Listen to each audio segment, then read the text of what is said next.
అంటే ఏంది, పంచభూతాలలో ఉండే విశ్వంలో మొత్తం చెట్టు పుట్ట 24 దేవతలు ఉన్నారు అన్నాడు ఆయన. విశ్వంలో 24 మంది గురువులు ఉన్నారన్నారు. మనకు కూడా 24 మంది ఉన్నారు.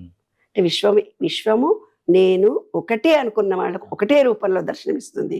భగవంతుడు ఉన్నాడా లేదా అని కరెక్ట్ క్వశ్చన్ మీద అది ఇండైరెక్ట్ గా నన్ను వేశారు, నాకు అర్థమైపోయింది. భగవంతుడు అనేవాడు ఒక ఎనర్జీ. నా నమ్మకంతో బాబా అంటే బాబా రూపంలో కనిపిస్తాడు. జోగినే ఆయన ఒక ఎనర్జీ అనుకుంటే ఆయనకు ఎనర్జీ రూపంలోనే కనిపిస్తాడు. ఇంకొక ఆయన చెట్టు రూపంలో అనుకుంటాడు, ఆయనకు చెట్టు రూపంలోనే కనిపిస్తాడు. ఒక్కొక్కళ్ళు వాళ్ళ పూర్వజన్మ సంస్కారాలను అనుసరించి వాళ్ళు ఏ రూపాన్ని కావాలనుకుంటే ఆ రూపంలో వాళ్ళు ధ్యానించుకుంటే ఆ రూపంలోనే భగవంతుడు మనకి అటాచ్మెంట్ అవుతాడు. అంటే ఈ విశ్వము మనము వేరు కాదు, ఒక్కటే. లోపల ఉన్నది ఆయనే, బయట ఉన్నది ఆయనే. మరి నా లోపల ఉన్నాడని నేను ఎప్పుడు గుర్తిస్తా?